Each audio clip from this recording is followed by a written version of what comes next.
Well, thank you for everyone for attending today. We're here to sign the ceremonial signing of the Veterans Restorative Justice Act. And with that, we have a couple speakers today, and our first speaker is my boss, the Governor of the state of Minnesota, Tim Walz. Well, thank you. Well, all of our bosses are the people of Minnesota, and so I'm really glad to be here with so many of them. Commissioner, thank you. And as you see this group behind you, this is a day. It's a ceremonial signing, but I think it's much more than that. And yesterday, I had the opportunity to be with the commissioner, to be with many of the folks who are here, and many of our legislators down in Preston, where surprisingly it was muddy. We're the only place in the state where they have mud, I believe, right now. But we were out in a field that will soon be the state's 6th veterans home.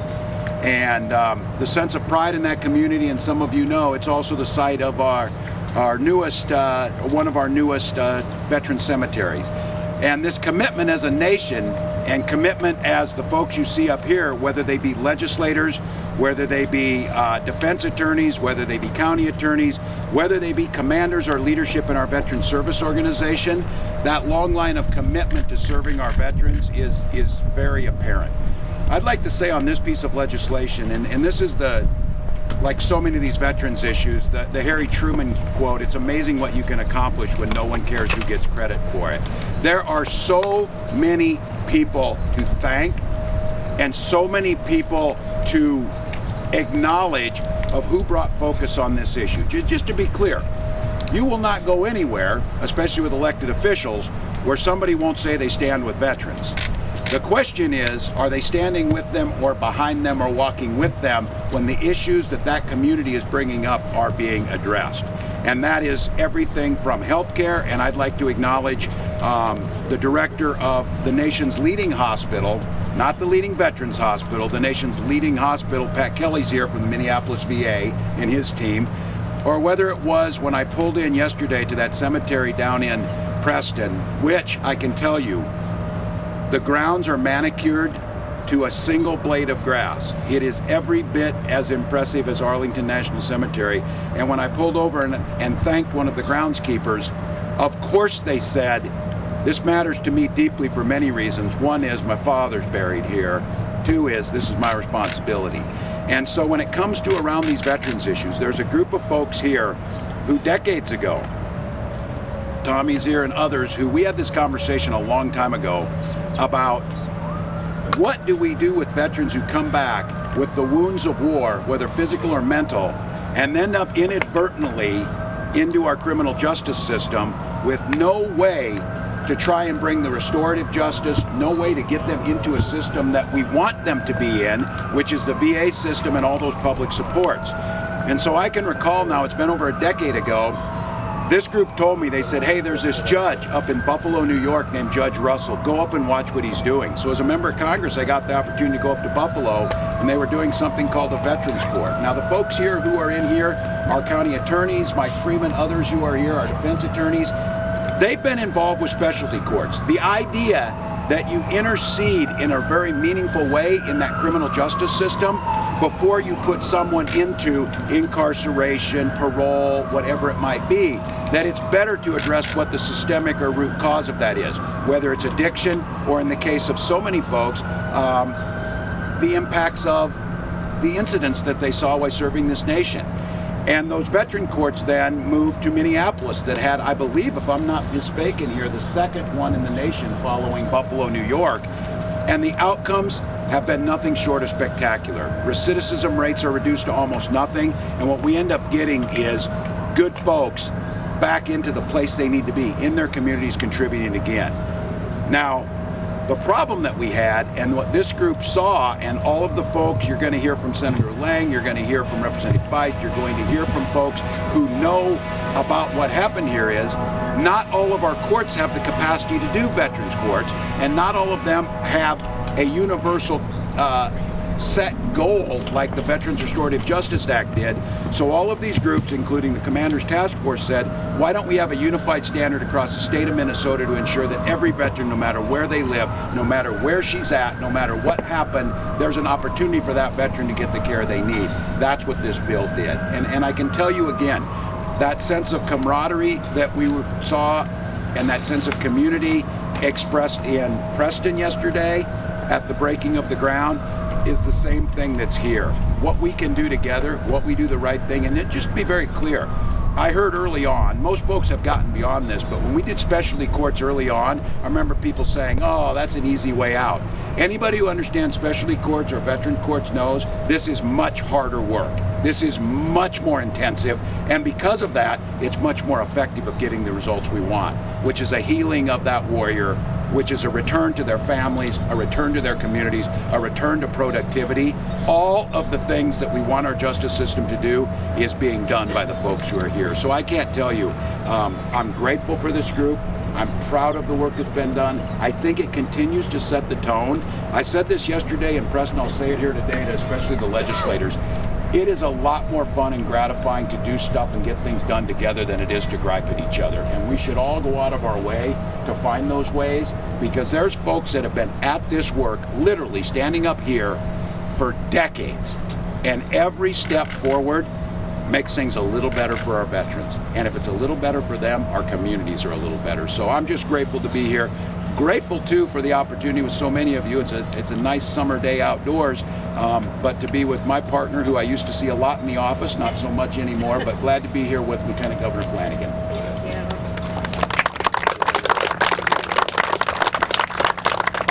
Well, thank you so much, Governor, and good afternoon. I'm really happy to be here with everyone, and I am mostly happy to be here as the little sister of a Marine.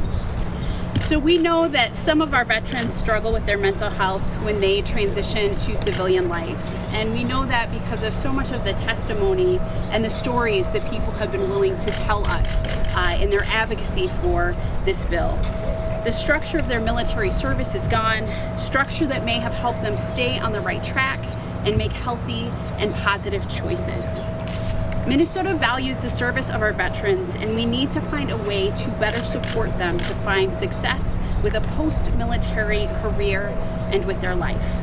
The Veterans Restorative Justice Act allows veterans the opportunity to get the help that they need, overcome their challenges, and have a chance to heal from service-related trauma.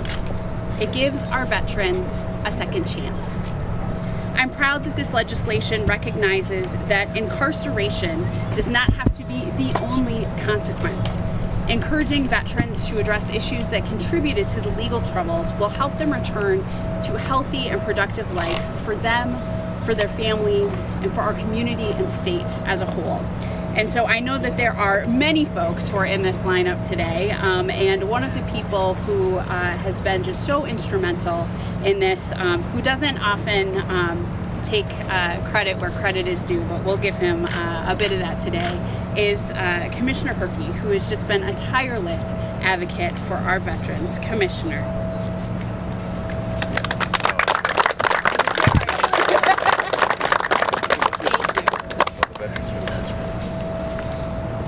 After years of effort, this is the culmination of just a huge group of people working together towards this act. And I can tell you, you don't get to see a lot of the stuff that's behind the scenes, but there's a lot of help and assistance going on.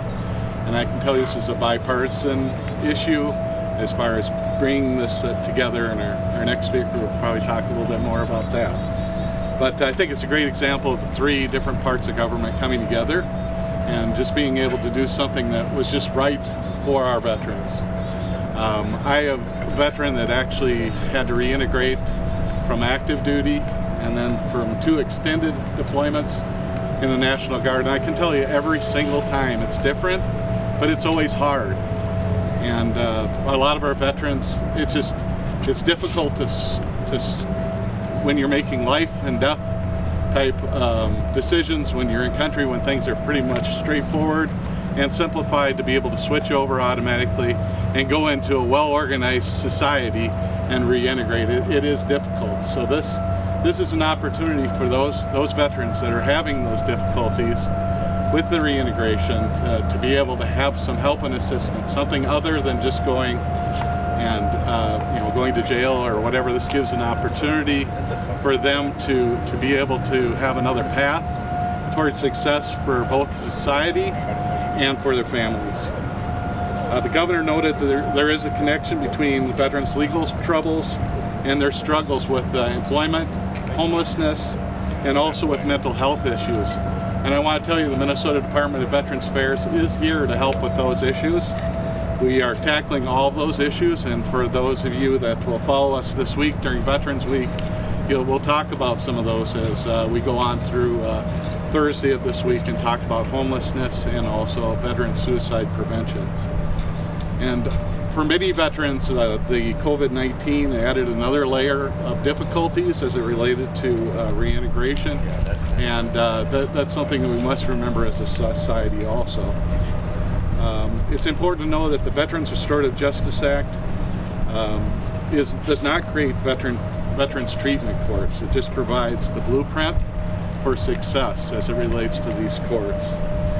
It will allow courts to offer access programs to treatment and services and for conditions which lead to and contributed to the criminal offense to begin with, and opportunities to collaborate with county veteran service officers and the U.S. Department of Veterans Affairs in order to maximize those benefits which these veterans have actually earned. I need you to remember that the veterans have served us. The 312,000 veterans in Minnesota have served us, and we need to remember their service and honor that service and to help them come all the way back home. I encourage veterans who need support, anybody that's out there today that needs support that's a veteran, to call 1-888-LINK-VET. Again, that's 1-888-LINK-VET. That's a program that's available to us over the phone, or if you go to our website at minnesotaveteran.org, that's something that's available to all veterans, no matter what your service or your time of service, whether it's from World War II or from our most recent vets. It's there to help you today. In closing, I want to thank and support this legislation received from our veteran service organization. Many of them are behind me today. I want to recognize early on that they thought that this was very important, put it as a priority for legislation, and stayed with it throughout the entire time. So they were extraordinary supporters of this legislation. I'm very thankful for the help and assistance they provided throughout the entire time period. And on behalf of all the veterans in Minnesota, I just want to thank the veteran service organizations for everything they did. And with that, I'll be followed by Senator Lang. Well, today is a good day. It's a very good day. There's a lot of smiles all the way around, and I can tell you that I know it's a good day because there's markers up here that say Governor Tim Walz, which means he's going to sign something. This is a bill that this morning I counted how many times I voted for this, and just to show my advocacy, this is something that I have not carried until about 3 months ago. I think I actually was handed the torch and said, get this thing across the finish line. A lot of credit goes to Senator Chamberlain and the work he did last year. There's a lot of smiling faces in this cast of characters behind you, and I can tell you that each and every person here and some behind the scenes back here had a hand in this. There was a lot of advocacy going on at the bars downtown St. Paul that I think was well deserved, but at the end of the day we came together and we got a bill passed that I think was a good bill.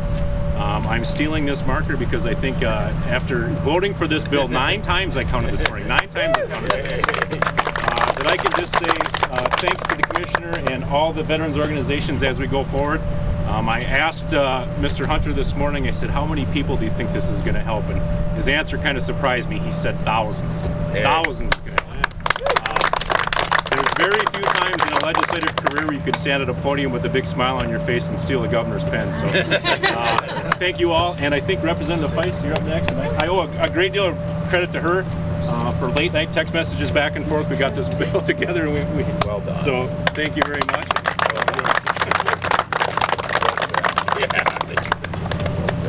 Hi everyone. It is an honor to be here today to celebrate the passage of the Veterans Restorative Justice Act. I would like to acknowledge the years of energy, expertise, and tireless effort that went into developing this legislation and seeing its passage into law.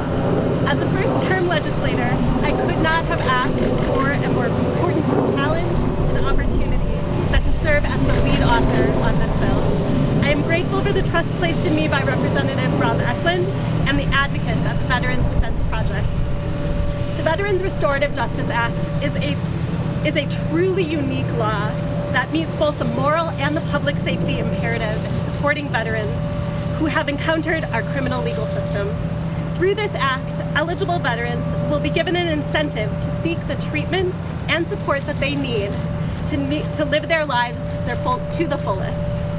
Importantly, successful veterans who complete the restorative treatment program will be able to depart without a conviction on their record. This will ensure that the collateral consequences of a conviction will not hold them back. The innovative structure of this bill was precisely calibrated based on the input of veterans, legal experts, prosecutors, victims advocates, and experts in restorative justice who knew that this is a more humane and more effective way to ensure that justice is served. I would like to thank Senator Lang for his collaboration as we work together to amend the language of the bill to everyone's satisfaction. The resulting bill achieves its intended goal and also addresses concerns that were raised through the committee hearing process.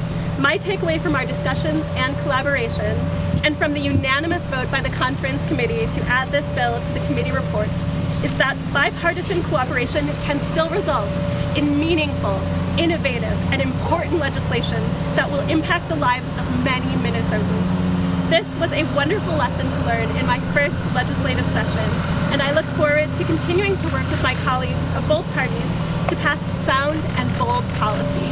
Thank you. And I would like to introduce Brock Hunter, who is behind me, who Brock and Ryan Else were the heart of this bill, and it was such a pleasure and honor to work with you.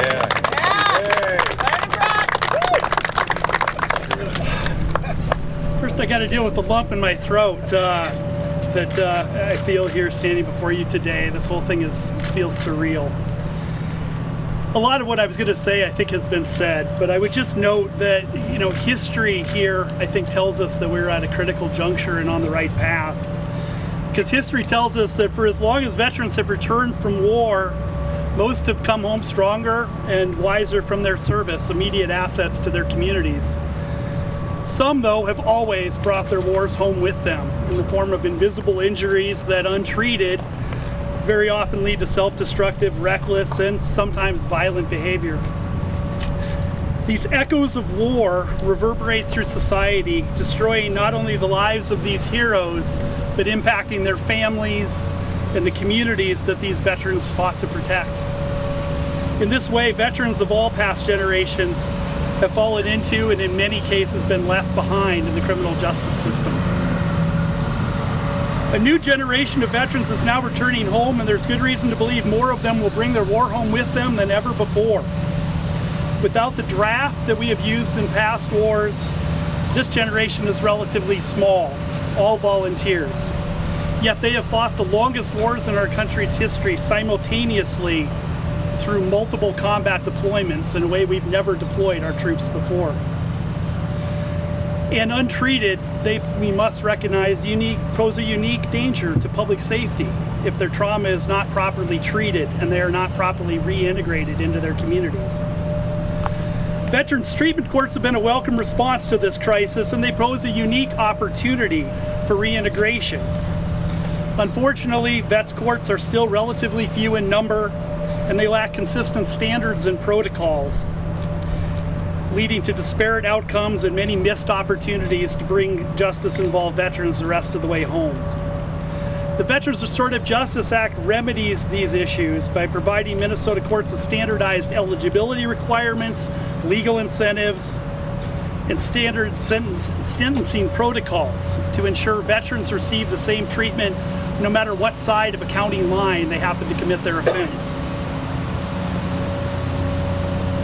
The VRJA is admittedly a different approach from the status quo, but it is one that has been distilled from a decade of lessons learned on the front lines of veterans courts across Minnesota and across the country. In offering justice-involved veterans a path to redemption, a criminal charge becomes an invaluable intervention opportunity. It powerfully incentivizes veterans to take responsibility for their actions, complete challenging treatments, restore their honor, and once again become assets in their communities. And in doing so, it better protects public safety. The VRJA, though it's just passed, has already garnered significant interest in Washington, D.C. and states across the country, and we hope will serve as a new national model for similar legislation across America.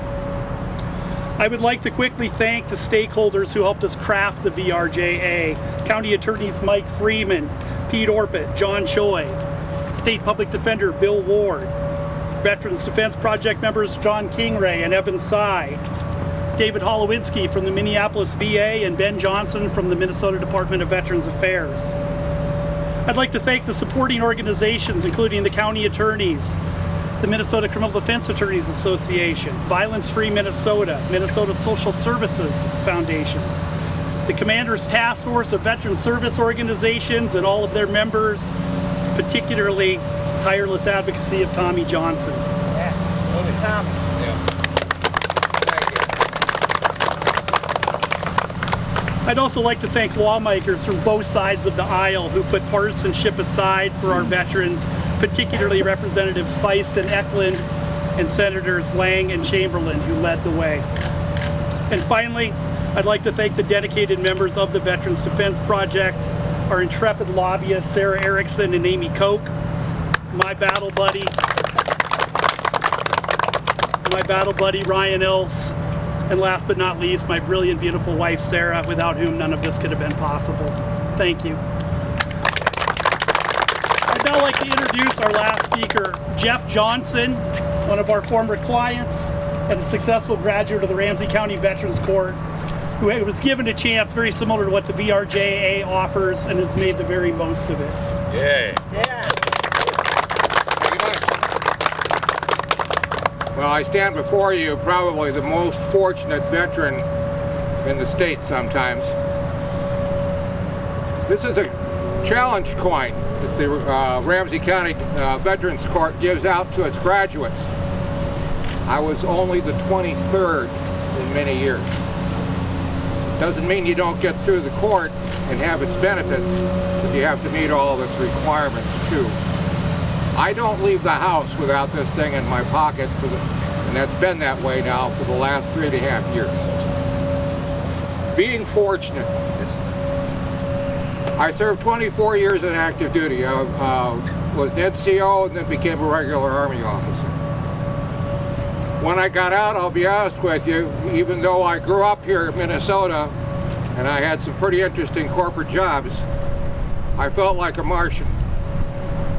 It takes a lot of adjustment to figure out this society that I hadn't participated in 24 years. I have what's called complex PTSD. That means that I have multiple traumas. Go not only from the military, but back to my childhood.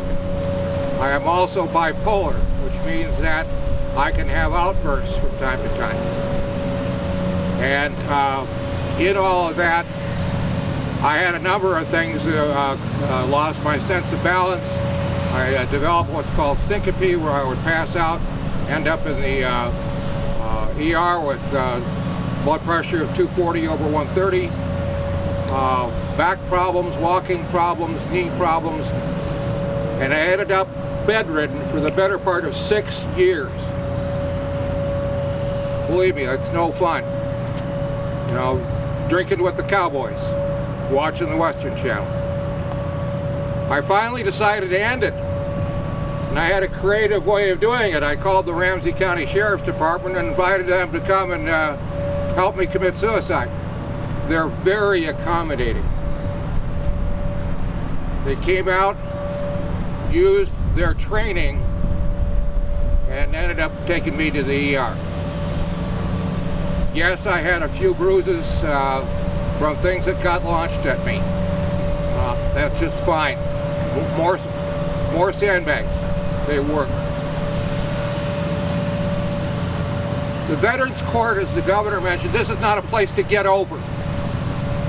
But more importantly, this is not a place where a veteran gets his or her life back. Not in the least. They get a new life. And a new life that is productive and satisfying and doesn't really, emotionally in particular, resemble anything of their previous life. The healing that takes place. They require sobriety. They require treatment. The Ramsey County Court, I'll be honest with you, it is the most intrusive damn thing you ever saw in your life. It is also the most supportive. And that's what makes the Veterans Court work.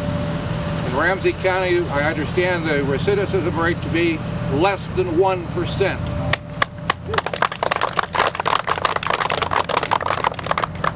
These courts are important to veterans, not only in their adjustment, but in all the difficulties that they have, because sometimes they're brought on by the fact that their new peers don't understand them for a rep. And so they have difficulty adjusting two ways, in their own way, and then trying to figure out this crazy person that they're working with. Thank God I didn't have to come in and have a wife that asks, who's this crazy person that's home now? But it works. It's a wonderful, wonderful system. All these people have done so much. It's taken so long, but it's going to be worth every minute of it. I can't wait, as I'm now a mentor in the Ramsey County Court to one of the participants. I can't wait to be talking to a mentor from Itasca County, Cass County, and all these other places where their veterans need this kind of help. And hopefully, for too much longer, it'll come, and we will see more and more lives be saved and become whole new individuals. So I want to thank everybody again, and I thank you guys for your time.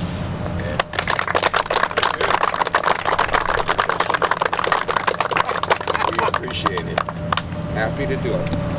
Senator Lang wants me to put those pens to use now. Here, take it. Here we go. You better give that one back. Got them all? Yeah, you better. I'm giving that one to you. All right. Would you like to come around? Yes. Closer, let's We can get in some in closer, there. everyone, if you want. Wait a minute, you stole the wrong pen? You're going to get it used.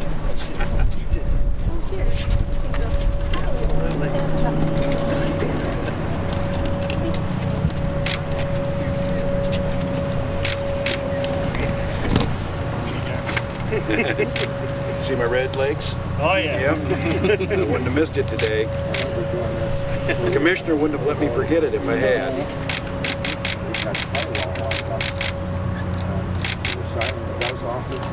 Got it stamped. Secretary of State. Taking the card, and then they said, "Well, private jet, fill it out." I got a few more.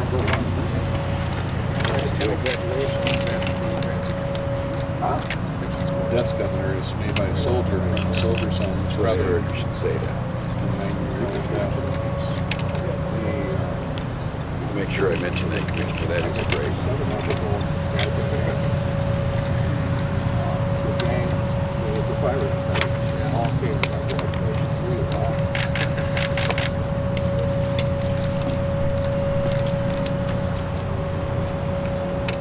Another case for explanation.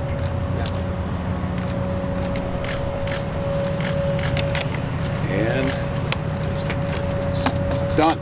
There you go.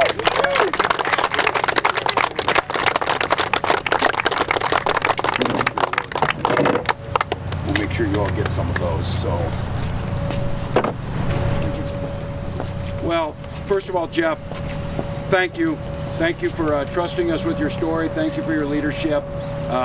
Thank you for showing what restorative justice can look like and how much better we are for it.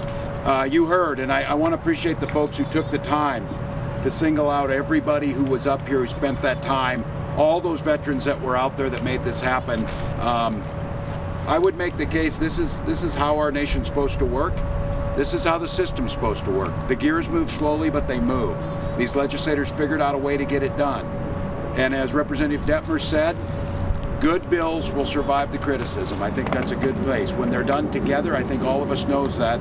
The ones we do alone have a pretty short shelf life. the ones we do together seem to survive. And this is one that was clearly there. And for all the partner groups, and I want to Todd, the commander of the Commander's Task Force, if you want to know what government accountability can look like, it's the Commander's Task Force.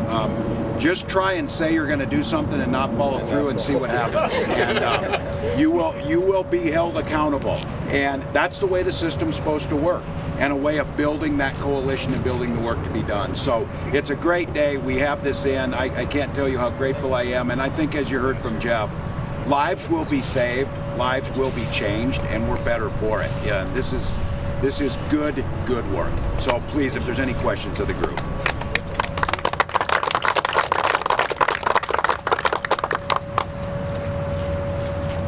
Any questions of anybody from the press? Glad to take them. I do have a question a little off topic from my... Let's hold for a minute on that and see, and then we'll come back. You guys will want to, like, run away on some of those. Unless Senator Lang goes, they're not going to stay with me on those.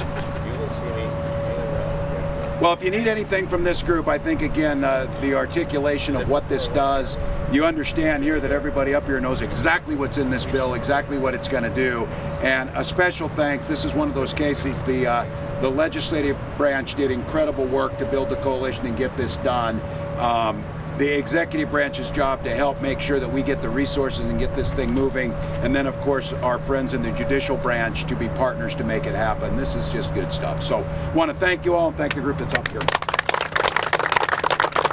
We'll get pens out to all of you, but I'll be glad to take some of these off-topic questions. So one from Tom Hauser.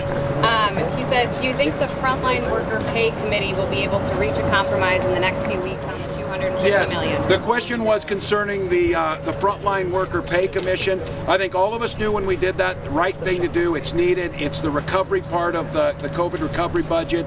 But we also knew that we're clearly going to leave some folks out. We made the case at the time that we need to do this first tranche and then look what comes next. I do believe they can get the work done. And I think, once again, amongst all the kind of turmoil, trauma, and drama, we did get a budget done again in a bipartisan manner, and I think they'll come together. There will be groups of folks that will not be in that first group that I think will be deserving, will probably be highly disappointed, and I think that will motivate us to come back. But I think we need to get this first one done. We need to triage through that, and this is really hard to say, you know, who was more frontline essential, and then start to parse that out and to disaggregate. It's going to be hard work, but they'll get it done. Yeah.